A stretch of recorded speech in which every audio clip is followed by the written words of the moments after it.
A long time ago, a long time ago, Democrats used to call themselves the anti-war party. That's obviously not the case today, with Democrats pushing for wars in Syria, in Libya, Iraq, Iran, Yemen, and now Ukraine. But this time it's different because we're not going to war with some third world backwater country. We're going up against the world's premier nuclear power, the country with more nukes than any other country in the world, including us. In reality, the Ukrainian people don't want war. The Russian people don't want war. The American people don't want war. Hell, even the warmongering New World Order tyrant Henry Kissinger says Ukraine should just give up its ethnically Russian territory and sit down with Moscow for peace talks. When you have a man responsible for the mass murder of millions of innocent civilians in countless illegal wars telling you it's time for peace, you should probably listen. Buckle up, though, because Washington promised us a war, and you better believe we're getting one. The problem is, the war we're being sold is fake and is based on a fake premise that Ukraine is this angelic country fighting valiantly for peace and justice. But that isn't the truth. And as journalists, we have to report the truth, whether it fits the mainstream narrative or not. And unfortunately, in this case, the truth doesn't fit the narrative of heroic Ukraine. Because if we're doing real journalism, then we have to point out that sweet little Ukraine has a long history of atrocities committed by extremists in rebel groups and in the military. It's an ongoing problem and began emerging in 2014 when the United States helped overthrow the democratically elected president of Ukraine with reports of extreme violence from Ukrainian militias. With this new proxy war, those reports have begun again, and it's even worse than ever. For example, in the battle for Mariupol, the fanatical neo-Nazi Azov battalion was essentially holding the residents of the city prisoner, preventing them from leaving, even using women and children as human shields, despite Russia opening up a humanitarian corridor to allow the civilians to flee the city. Never got reported in the mainstream media. The Ukrainian soldiers have reportedly even tortured other Ukrainian citizens just for being suspected of sympathizing with the Russians.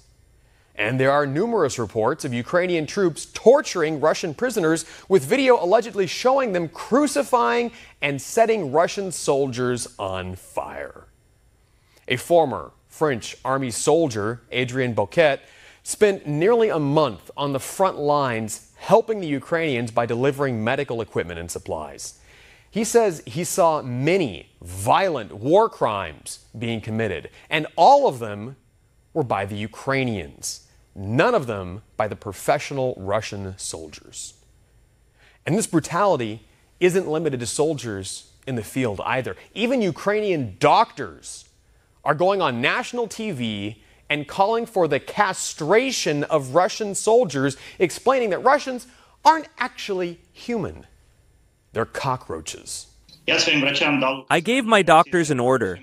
I've always been a major humanitarian, and I used to say that once the person is wounded, he's no longer the enemy, but a patient.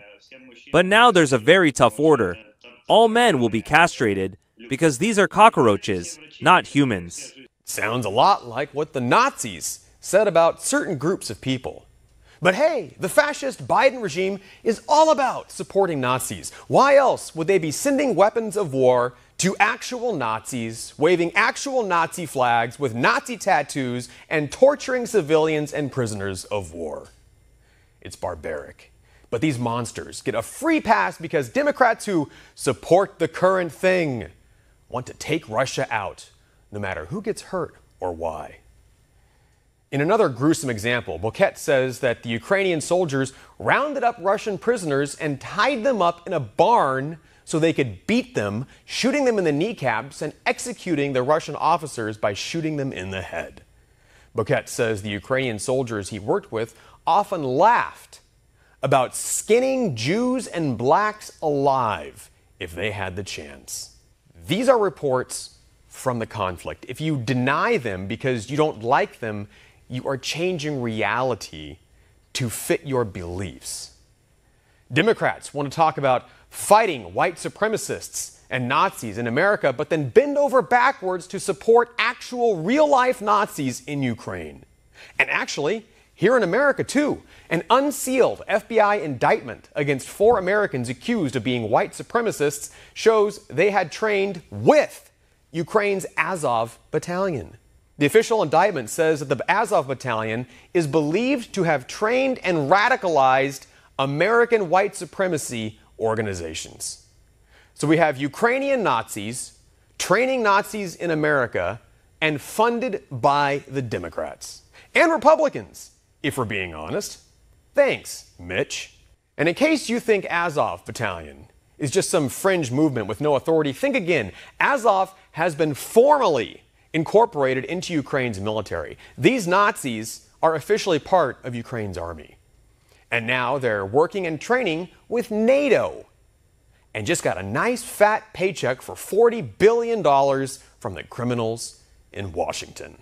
Of course, for pointing all of this out, we're obviously anti-American, pro-Russian propagandists who love Putin and want to see innocent people die. But you don't have to be a propagandist to understand this. Russia is only in this war because NATO deployed massive amounts of advanced weapons and war machines right on Russia's doorstep. What was Russia supposed to do? What would any country do in that position? The bottom line is that the West started this war. Joe Biden started this war, and the United States has absolutely no business being involved in Russian or Ukrainian affairs, and certainly not helping actual Nazis brutalize civilians. For One America News, I'm Pearson Sharp.